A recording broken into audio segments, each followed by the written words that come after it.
bunch of schools in the area. And I got to tell you, when someone goes to prom on Saturday and then comes to church on Sunday, that says something, doesn't it?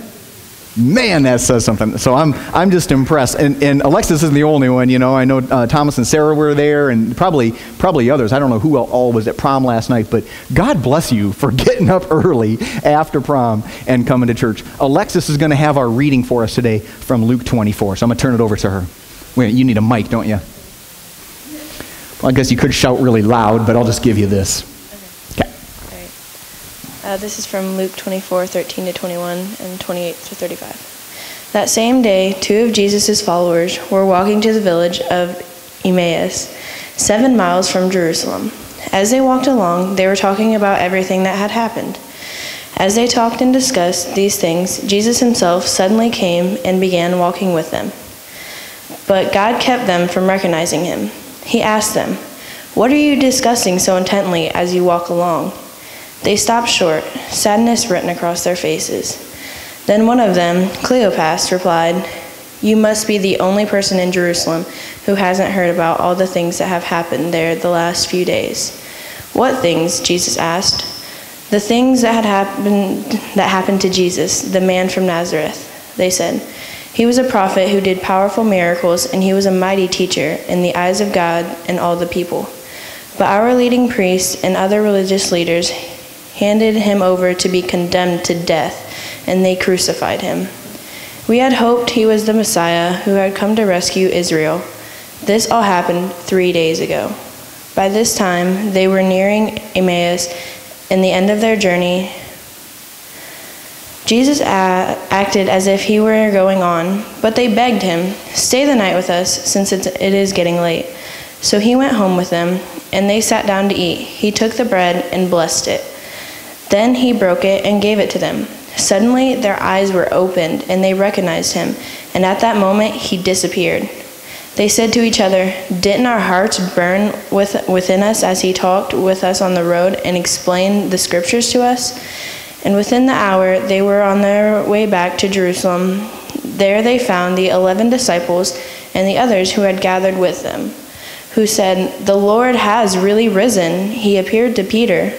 Then the 2 from Emmaus told their story of how Jesus had appeared to them as they were walking along the road, and how they had recognized him as he was breaking the bread. Thank you, Lex. I appreciate it.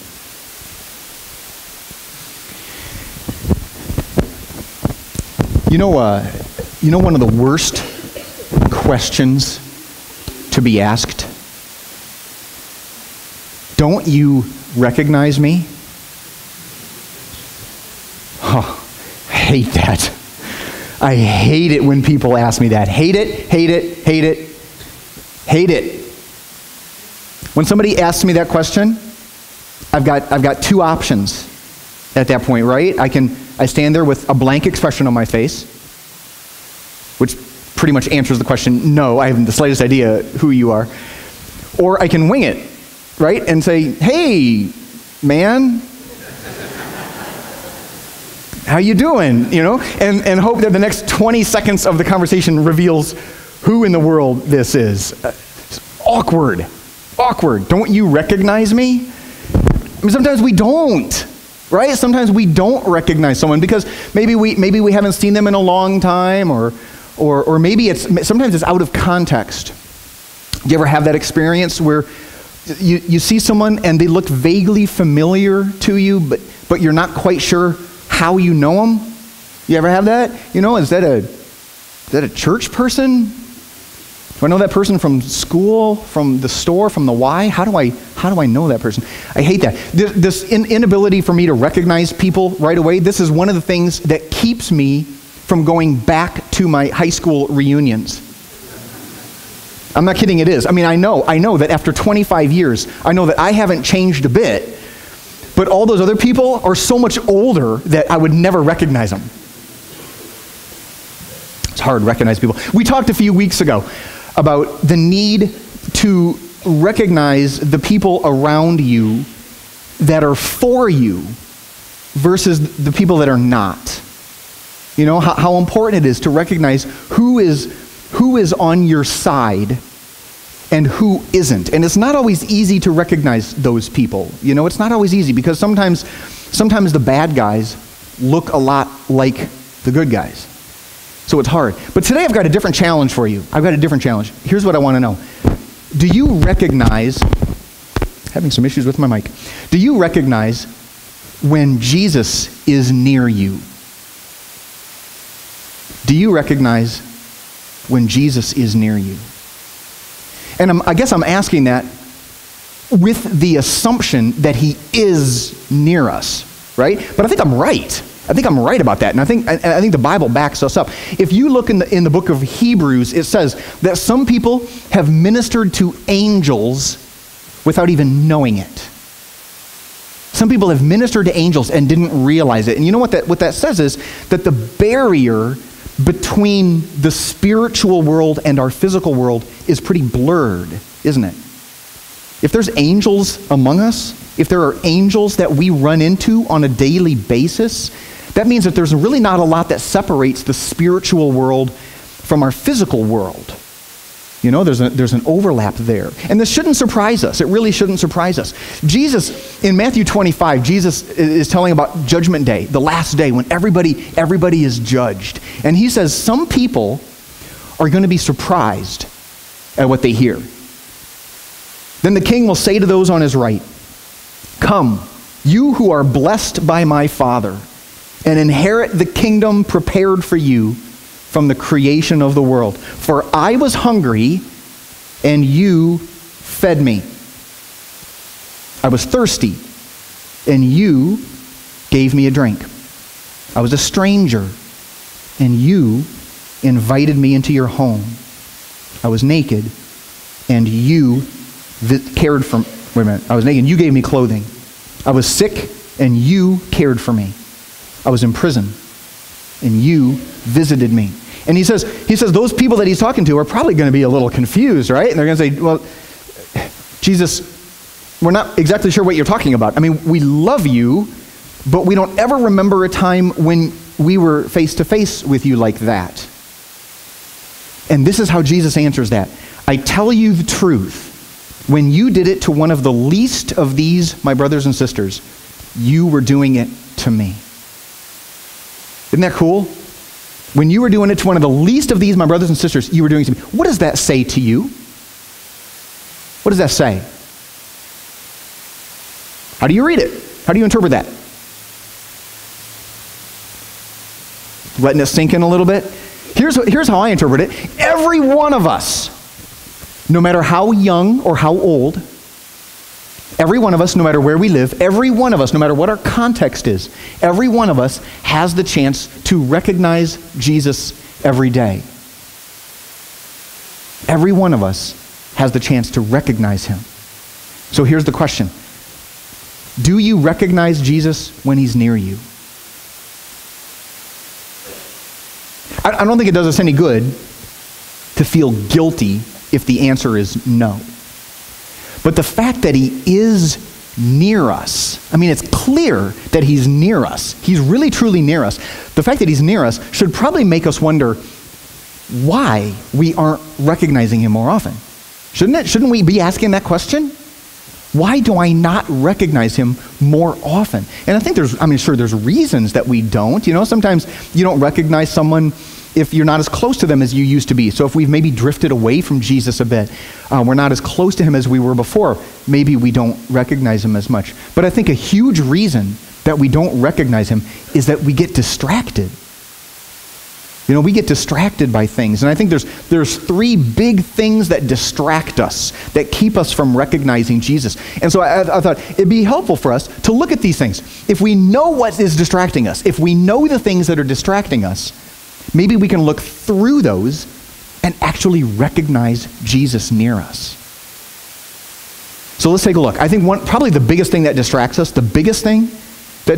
is our routines. It's probably our routines. You know, we get so caught up in our day-to-day activities. We get so caught up in the things that we have to do in our routines that we start to kind of miss signs of God's presence. We start to stop looking. We don't listen anymore. We stop paying attention. You know, we do. We see the same people every day. You go to the same school. You go to the same buildings. You go to the same house every day. You do the same things every day, every week. And we start to forget about the spiritual aspect of life. Don't you guys find this to be true? As you just kind of go about your daily activities, your daily business, we don't even think that there's angels around us. We don't even think that Jesus is right there because we get so caught up in our own comings and goings. We come and go, we come and go.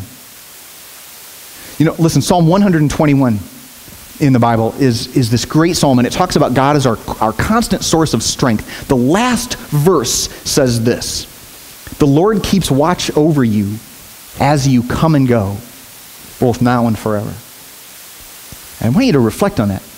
The Lord keeps watch over you as you come and go, come and go, come and go, both now and forever. Isn't that interesting to think about? In our comings and goings, in our daily routines, in our activities that we do every day, God is there, watching over us, walking with us. And so often we just get so caught up in those daily routines that we just forget. We forget to look for him. We forget to think that he's right there. But he is. You know, one of the things that can help you with this, if you're one of those people that really kind of get caught up in the routines, and I'm like this, if you get caught up in those, one of the things that'll help you the most is doing a daily devotion.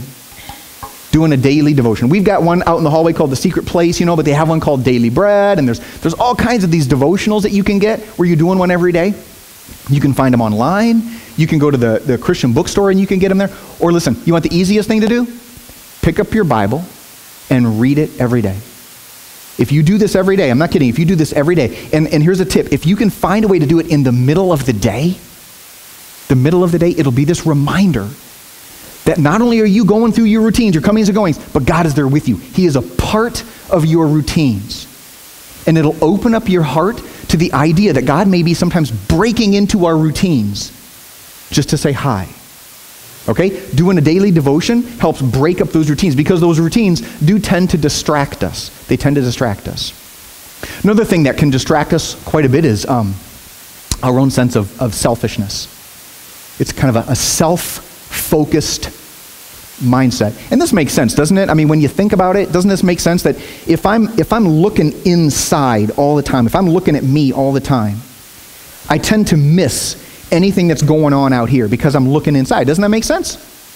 So if I'm looking at me all the time, how am I going to recognize Jesus when he's right out here?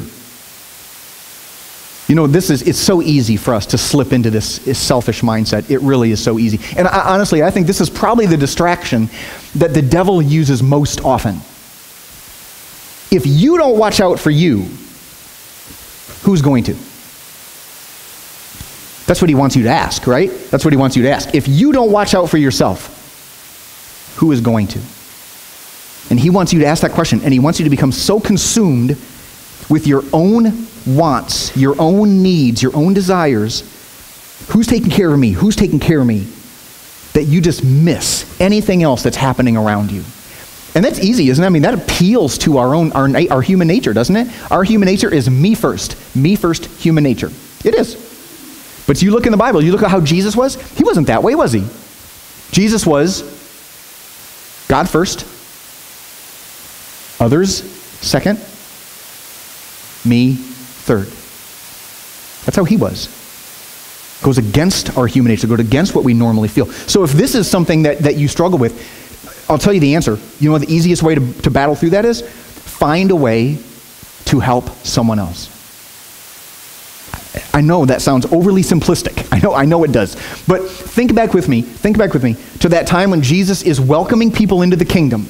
Those people that had fed him and clothed him and helped him and visited him. You know what I'm talking about? Those people that had done all that. They didn't know they were doing that, did they? Did they? What did they think they were doing? What did they think they were doing? You guys know. They thought they were helping someone else. They just thought they were helping someone else. You want to find a way to see Jesus through your selfishness, through your self-centered mindset? Find a way to help someone else. That's all you got to do. That's all you got to do. We serve dinner at the Lima Rescue Mission every month. We serve homeless men, serve them dinner, minister to them. The coffee hour that we have right before the service every week, that's a way where we serve people. We minister to people. We give them an opportunity to connect. And Helena helped set this up, and Elnora helped set this up. There's a couple other people here that help with it. God bless you guys. Helena was telling me last week, they need help. It's just a few people putting that on for all of us, and they need some help with that. Great way to reach outside of ourselves to serve other people. And if this is something that interests you, write it on your blue card. Write down coffee hour. Just write it down. If you want to help with that, I'll connect you with Helena. And that's a great way to serve, to look outside of ourselves to help other people. But there's other ways, right? Big Brother, Big Sister program, Churches United Pantry. There's all kinds of ways to help. Because as soon as you do this, I'm not kidding you guys, as soon as you stop looking in and you start looking out to help other people, you are much more likely to recognize Jesus when he's in front of you. Because he is. So we get distracted a lot of times by our routines. We get distracted by our selfish attitudes. The third big area that distracts us oftentimes is negative emotions, like sadness and worry and anger and fear and stuff like that. And we all encounter these, right? We all encounter these emotions. You can't keep them from coming. It's a part of life. These emotions are a part of life. But think about this. They really do, when you're going through these times, these negative emotions, they really do keep you from seeing a lot of the things that are going on around you, don't they? There's a perfect example of this in the reading that Alexis read in Luke 24. This is just as a few days after Jesus has been killed. And these disciples, his followers, are walking along this road, and they're just consumed by their own sadness. They're consumed by this. And all of a sudden, Jesus appears with them, and he's walking with them, and they don't know it's him. They don't know that it's him. And he asks them, "What are you talking about?" And this is what it says. They stopped short, sadness written across their faces. They stopped short, sadness written across their faces. Isn't this crazy? These are his followers. These are his friends, people who knew him. And they're face to face with him. They're looking him in the eye, and they don't recognize him. Sadness and anger and fear, these things keep us from seeing things that are outside of that little sphere of emotion that encircles us. And so if this is ever happens to you, if this ever happens to you, the best thing that you can do is find a place to do some quiet prayer. Is go by yourself, go away by yourself, and find a place where you can sit and just let the peace that Jesus promises, because he does, right? He promises peace. He says, "Peace I give you," not peace like the world gives. He gives godly peace, and just let that peace just fill you. Just go away and sit somewhere for 10 minutes or for half an hour or however long it takes to just let the God of all, the God who created this, who created you, who loves you, just to let that God reassure you that he's got your situation under control. Because he does.